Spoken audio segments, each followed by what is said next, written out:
नमस्कार, मैं दिनेश कुमार एक बार फिर से आपके सामने एक वीडियो लेके आया हूँ। हमारी चल रही थी विश्व की प्रमुख जनजातियाँ, जिसमें से हमने पार्ट 1 में एस्किमो जनजाति के बारे में अध्ययन वो कर लिया था।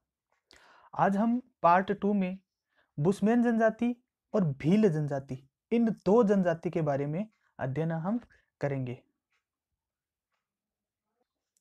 अगर आपने हमारा पार्ट फर्स्ट नहीं देखा है तो एक बार उसको ज़रूर देखिए। तो अब हम स्टार्ट करते हैं पार्ट 2 बुशमैन जनजाति। जो दूसरी जनजाति है हमारी बुशमैन जनजाति। बुशमैन जनजाति लगभग 20,000 वर्षों से अफ्रीका के कालाहारी मरुस्थल के अंतर्गत ये जनजाति है वो निवास करती है। इन जनजाति को अफ्रीका में सोन, रवि व बसावरा के नाम से जाना जाता है। ये संख्या में लगभग 10,000 है वो रह गई, मतलब इनकी संख्या है वो लगभग 10,000 तक पाई जाती है। परंपरागत रूप से ये 20 अथवा उससे कम समूह के अंतर्गत विचरण वो करते हैं। फिर है बुशमैन जनजाति की शारीरिक संगठन। ये लोग नाट्य कद के होते हैं तथा यह है वो निग्रिटो प्रजाति से संबंधित है। इनके जबड़े तथा मोटे होठ बाहर निकले हुए नहीं होते हैं तथा इनकी आंखें चौड़ी नहीं है वो होती है। तो हमारा यहाँ से एक प्रश्न बनता है कि बुशमैन जनजाति है वो कौन सी प्रजाति से संबंधित है। तो बुशमैन जनजाति है वो निग्रिटो प्रजाति से संबंधित है। फिर नेक्स्ट है बुशमैन जनजाति का निवास क्षेत्र। बुशमैन लोगों का निवास क्षेत्र अफ्रीका महाद्वीप में है वो पाया जाता है। अफ्रीका महाद्वीप में 18 डिग्री दक्षिणी अक्षांश से 24 डिग्री दक्षिणी अक्षांश के मध्य बेचवाना लैंड में स्थित है तथा कालाहारी मरुस्थल का धरातल है वो उबड़ खाबड़ है। यहाँ का तापमान वर्ष भर है वो सदैव ऊंचा रहता है। यहाँ ग्रीष्म काल वो लंबी तथा शीतकाल है वो बहुत ही छोटी होती है। बुशमैन निवास क्षेत्र में घास के मैदान व कंटीली झाड़ियां आदि कई है वो पाई जाती है और यहाँ पे छोटी छोटी वनस्पति व पेड़ पौधे भी पाए जाते हैं। फिर नेक्स्ट है आर्थिक क्रियाकलाप। आर्थिक क्रियाकलाप में सबसे पहले हम देखते हैं आखेट के बारे में। बुशमैन जनजाति मूल रूप से आखेटक है। ये तीर, कमान, भाले से शिकार है वो करते हैं। बड़े शिकार को जाल में फंसाकर विभिन्न प्रकार की विधियां है वो अपनाई जाती है। ये शिकार को कीचड़ में धंसाकर, फंदों में फंसाकर, गड्ढों में गिराकर, विषाक्त जल पिलाकर आदि के द्वारा ये मारते हैं। प्रत्येक परिवार स्वयं अपना भोजन है वो प्राप्त करता है। ये जीव जंतुओं की नकल भी आसानी से निकाल लेते हैं। अब इनका भोजन। बुशमैन जनजाति है वो सर्वभक्षी होते हैं, मतलब वे सब कुछ खा लेते हैं। एक बुशमैन आधी भेड़ तक एक बार में खा जाता है। इनके शिकार के अंतर्गत प्रमुख मछली, पौधों की जड़ें, बेरी तथा शहद इनके प्रमुख भोजन है वो माने जाते हैं या इनके प्रमुख भोजन के अंग है। दीमक, चींटियां और उनके अंडे इसके प्रिय भोजन है वो है या प्रिय भोज्य पदार्थ है। ये लोग इस बात की परवाह नहीं करते कि इनका भोजन ताजा है या बासी। फिर नेक्स्ट है बुशमैन जनजाति के वस्त्र। बुशमैन के वस्त्र बहुत कम होते हैं। पुरुष एक तिकोनी लंगोट है वो पहनता है। अब निवास क्षेत्र। ये चट्टानी गुफाओं के अंतर्गत शरण है वो लेते हैं। खुले में कड़ी टहनियों, घास फूस व जानवरों की खालों से गुंबदकार झोपड़ी बना के रहते हैं। बुशमैन लोगों के अल्पकालीन गांव वेफ्र में लगभग 8 से 10 झोपड़ियां है वो, मतलब 8 से 10 झोपड़ियां है वो होती है। फिर नेक्स्ट है बुशमैन जनजाति के औजार व बर्तन। तीर कमान, नुकीला डंडा, भाला या बर्छा, अग्निदंड इनके प्रमुख औजार है। ये विष बुझे तीरों का प्रयोग करते हैं। शुतुरमुर्ग और जिराफ के पैर की हड्डियों को घिसकर नुकीला बनाकर तीर के अग्र भाग पर लगाते हैं। तीर कमान से लगभग 60 मीटर की दूरी पर स्थित शिकार को भी आसानी से मार सकते हैं। पेड़ों की छाल से रस्सी बनाते हैं और इनके बर्तन वो बहुत ही कम मात्रा के अंतर्गत होते हैं। नेक्स्ट है बुशमैन जनजाति के समाज व संस्कृति।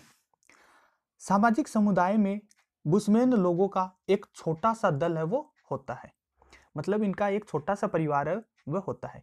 ये लोग जादू टोने में तथा भूत प्रेत आदि के अंतर्गत विश्वास है वो करते हैं तथा प्रकृति को देवता मानकर उनकी पूजा भी ये लोग करते हैं।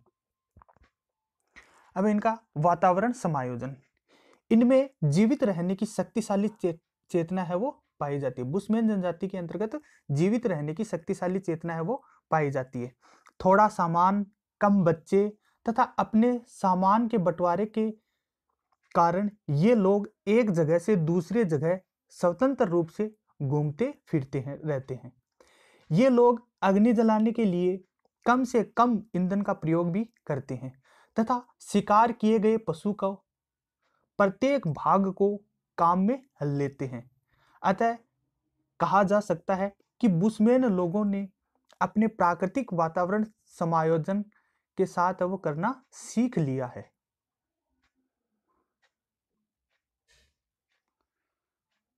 एक बार वीडियो को लाइक और सब्सक्राइब जरूर कीजिएगा। अब हमारी तीसरी जनजाति है वह है भील जनजाति। भील जनजाति राजस्थान की एक आदिवासी जनजाति की दृष्टि से भील का दूसरा स्थान है वो माना जाता है। यह भील जनजाति दो क्षेत्रों के अंतर्गत निवास करती है। एक तो है पहाड़ी क्षेत्र में और दूसरी है मैदानी क्षेत्र में या फिर वनों में। सबसे पहले देखते हैं पहाड़ी क्षेत्र में। ऊंचे पहाड़ियों पर रहने वाले भीलों को पाल भी कहा जाता है। और दूसरा है मैदानी क्षेत्र। मैदानों में रहने वाले भीलों को वागड़ी के नाम से जाना जाता है। फिर है भील शब्द की उत्पत्ति या भील प्रजाति की या भील जनजाति की उत्पत्ति। भील शब्द की उत्पत्ति द्राविडियन भाषा के बिल्लू से हुई है और बिल्लू का जिसका अर्थ होता है तीरंदाज। कुछ लोग भाषाई दृष्टि से इस शब्द की उत्पत्ति संस्कृत में क्रिया के मूल शब्द से मानते हैं, मतलब इस शब्द की उत्पत्ति है वो संस्कृत से मानते हैं, जिसका अर्थ होता है भेदना या फिर वध करना या फिर मारना होता है। फिर है इनकी शारीरिक संगठन। ये लोग नाट्य कद के होते हैं। इनका रंग गहरा काला व नाक चौड़ी है वो होती है। आंखें लाल, बाल रूखे, जबड़ा कुछ बाहर निकला हुआ होता है। इनका शरीर सुगठित व सुडौल है वो होता है। ये लोग परिश्रमी और ईमानदारी होते हैं। चोरी करने को ये धार्मिक पाप भी मानते हैं। फिर इनका निवास क्षेत्र।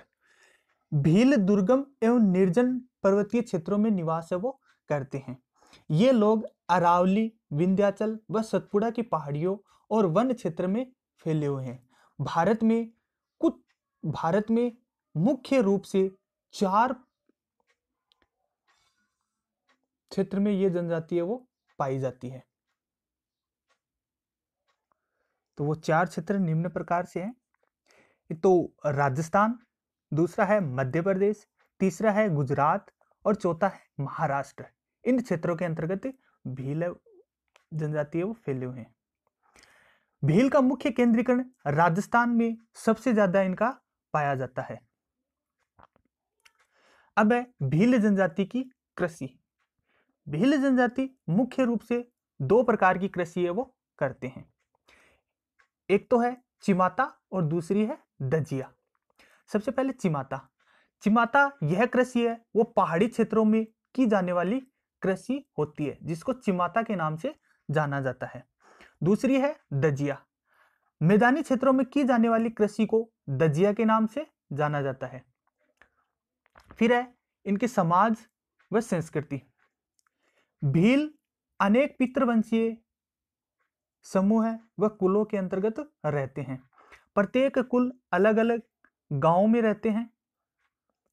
भीलों में बहुत से देवी देवताओं की पूजा भी की जाती है। भीलों के गांव के मुखिया को गमेती के नाम से जाना जाता है। यह आपके प्रश्न भी बनता है कि भीलों के गांव के मुखिया को किस नाम से जाना जाता है, तो गमेती के नाम से जाना जाता है। नेक्स्ट है आधुनिक संस्कृति के संपर्क। वर्तमान में भीलों का शहरी क्षेत्र में होने के कारण ये लोग चतुर और चालाक है वो हो गए हैं। युवा वर्ग मेहनत मजदूरी करने लगे हैं। बाह्य संस्कृति के संपर्क में आने से इनके जीवन में या फिर इनके बोलचाल में व रहन सहन में तेजी से बदलाव है वो आया है। अब हम इनके कुछ छोटे प्रश्न देख लेते हैं जो परीक्षा में पूछे जाते हैं। तो सबसे पहले देखते हैं बुशमैन के बारे में। पहला प्रश्न है बुशमैन जनजाति किस प्रजाति से संबंधित है, तो इसका आंसर होगा निग्रिटो प्रजाति से। दूसरा है एंटोसा राष्ट्रीय उद्यान कहाँ है, तो एंटोसा राष्ट्रीय उद्यान है वो नामीबिया या फिर अफ्रीका के कालाहारी मरुस्थल में है। नेक्स्ट है बुशमैन का प्रिय भोजन क्या है, तो बुशमैन का प्रिय भोजन है वो दीमक, चींटियां और उनके अंडे। ये बुशमैन के प्रिय भोजन माने जाते हैं। फिर नेक्स्ट है वेफ्र क्या है, तो बुशमैन के 8-10 झोपड़ियों वाले अल्पकालीन गांव को क्या कहते हैं, वेफ्र के नाम से जाना जाता है। नेक्स्ट है बुशमैन को अन्य किन किन नामों से जाना जाता है, तो बुशमैन को अन्य सोन, रवि व बसावरा के नाम से जाना जाता है। नेक्स्ट है दो भगवान में कौन सी जनजाति विश्वास करती है, तो दो भगवान में है वो एक तो प्रकृति पूजक और दूसरे को देवता, उन की पूजा करते हैं। तो ये बुशमैन जनजाति है वो दो भगवान को मानते हैं। फिर नेक्स्ट है शुतुरमुर्ग के अंडों के खोल को बर्तन व आभूषण के लिए कौन सी जनजाति है वो काम में लेती है, वो जनजाति है बुशमैन जनजाति। फिर है बेचवाना लैंड कहाँ स्थित है, तो बेचवाना लैंड है वो अफ्रीका महाद्वीप में 18 डिग्री दक्षिणी अक्षांश से 24 डिग्री दक्षिणी अक्षांश के मध्य स्थित है। फिर नेक्स्ट क्वेश्चन है बुशमैन बड़े पशुओं का शिकार किन तरीकों से करते हैं, तो कीचड़ में दसाकर, फंदों में फंसाकर, गड्ढों में गिराकर और विषाक्त जल पिलाकर, इस तरह से ये शिकार है वो करते हैं। नेक्स्ट है बुशमैन जनजाति कहाँ पाई जाती है, तो बुशमैन जनजाति है वो अफ्रीका के कालाहारी मरुस्थल के अंतर्गत बेचवाना लैंड में पाई जाती है। तो ये कौन कौन से क्षेत्र के अंतर्गत निवास करती है अफ्रीका में, बोत्सवाना, नामीबिया व अंगोला क्षेत्र में निवास है वो करती है। अब है भील जनजाति, इनके बारे में कुछ प्रश्न देख लेते हैं। सबसे पहला प्रश्न है भीलों का मार्गदर्शन क्या कहलाता है, तो भीलों का मार्गदर्शन है वो बोलावा कहलाता है। फिर दूसरा है भीलों का रण घोष क्या है, तो भीलों का रण घोष है वो फायरे फायरे के नाम से जाना जाता है। फिर नेक्स्ट है एकलव्य और सबरी का संबंध किस जनजाति से, तो एकलव्य और सबरी का संबंध है वो भील जनजाति से है। फिर है भीलों के गांव या फिर पाल का मुखिया क्या कहलाता है, वह गमेती कहलाता है। नेक्स्ट है भील जनजाति का मुख्य भोजन क्या है, तो भील जनजाति का मुख्य भोजन है वो मक्का है। फिर है भील जनजाति की उत्पत्ति किससे मानी जाती है, तो भील जनजाति की उत्पत्ति है वो द्राविडियन भाषा के बिल्लू से मानी जाती है। फिर नेक्स्ट है फला व पाल में क्या अंतर है, तो भीलों के छोटे गांवों को क्या कहते हैं, फला, और बड़े गांव को क्या कहते हैं, पाल के नाम से जाना जाता है। नेक्स्ट है भील शासित 4 स्थानों के नाम बताइए। तो भील शासित 4 स्थान है जो राजस्थान के अंतर्गत निवास करती है। एक तो है डगारिया जो डूंगरपुर में निवास करती है, बांसिया बांसवाड़ा में निवास करती है, कोटिया कोटा में निवास करती है, देवाब उदयपुर में निवास है वो करती है। फिर नेक्स्ट है भील जनजाति का प्रसिद्ध वेणेश्वर मेला कहाँ लगता है। तो भील जनजाति का प्रसिद्ध वेणेश्वर मेला माघ पूर्णिमा को सोम जाखम व माही नदियों के संगम स्थित वेणेश्वर मतलब डूंगरपुर नामक स्थान पर लगता है। तो थैंक यू, मिलते हम नेक्स्ट वीडियो में पार्ट 3 में। तब तक के लिए धन्यवाद।